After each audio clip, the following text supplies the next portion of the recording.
Gold and silver గురించి చూద్దాం. ఇప్పుడు గోల్డ్ 10 గ్రామ్స్ సుమారుగా 1,20,000, సిల్వర్ 1 కేజీ 1,47,000 సుమారుగా. ఈ రోజుకి కొంచెం అటు ఇటుగా మారచ్చు. ఇప్పుడు చూడండి, సిల్వర్ గత కొన్ని రోజులుగా ర్యాలీ చేసింది. అంటే గోల్డ్ అండ్ సిల్వర్ రెండు కూడా లాస్ట్ 1 year లో విపరీతమైన ర్యాలీ చేసాయి. అయితే ఇప్పుడు మనము సిల్వర్ ని బంగారానికి ప్రత్యామ్నాయంగా ఇన్వెస్టర్స్ సిల్వర్ ని చూసుకోవచ్చు. ఎందుకంటే సిల్వర్ సోలార్ ప్యానెల్స్ లో వాడతారు, ఎలక్ట్రిక్ వెహికల్స్ లో వాడతారు, సెమీ కండక్టర్స్ లో వాడతారు, ఈవెన్ 5G నెట్వర్క్స్ లో కూడా వాడుతున్నారు. సో గోల్డ్ ప్రభావం తగ్గినట్టేనా సిల్వర్ ఇంకా ఇన్వెస్ట్మెంట్ పాయింట్ ఆఫ్ వ్యూ లో గానీ ఇంకొక విధంగా కానీ సిల్వర్ ని మనం ప్రత్యామ్నాయంగా ఇన్వెస్ట్మెంట్ కింద వాడవచ్చు, లాంగ్ టర్మ్ ఇన్వెస్ట్మెంట్ కింద మనం చూసుకోవచ్చు. అంటే ఇప్పుడు చూడండి, ఇండస్ట్రియల్ డిమాండ్ బాగుంది సిల్వర్ కి, అలాగే సప్లై డిమాండ్ ఎక్కువ ఉంది, సప్లై తక్కువ. దానివల్ల ఇన్ని రోజులు సిల్వర్ విపరీతంగా మనకి ముందుకెళ్ళింది. అయితే ఇక్కడ చూడండి, మనకి ఇక్కడ ఏంటంటే ఇప్పుడు మనం అలా సిల్వర్ ముందుకెళ్ళింది కదా అని గోల్డ్ ని సిల్వర్ ని మనం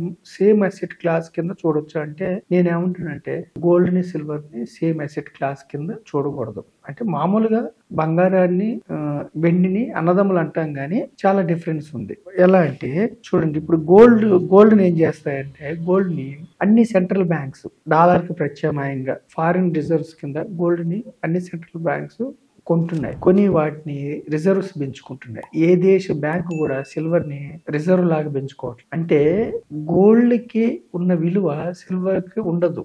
ఎందుకు ఉండదంటే ఫైనాన్షియల్ అసెట్ లాగా ఏ దేశం కూడా సిల్వర్ ట్రీట్ చేయట్లేదు. సిల్వర్ ని కేవలం ఒక ఇండస్ట్రియల్ డిమాండ్ వల్ల పెరిగింది. రిటైల్ ఇన్వెస్టర్స్ రేటు పెరుగుతుందని వీళ్ళు కొనటం వల్ల, ఇండస్ట్రీలో డిమాండ్ వల్ల, సప్లై తక్కువ ఉండటం వల్ల పెరిగింది. కానీ మామూలుగా ఏ బ్యాంక్స్ కూడా, ఏ సెంట్రల్ రిజర్వ్ బ్యాంక్స్ కూడా సిల్వర్ ని వాళ్ళు హోల్డింగ్స్ లాగా పెట్టుకోవట్లేదు. సో సిల్వర్ ని ఫైనాన్షియల్ ఇన్స్ట్రుమెంట్ కింద బ్యాంక్స్ ట్రీట్ చేయట్లేదు. కాబట్టి ఏంటంటే సిల్వర్ వాల్యూ పెరిగిందంటే లైక్ ఇక్కడే మన కాపర్ ఎలాగ పెరిగింది ఆ విధంగా తప్ప గోల్డ్ కి మనము సిల్వర్ కంపేర్ చేయకూడదు.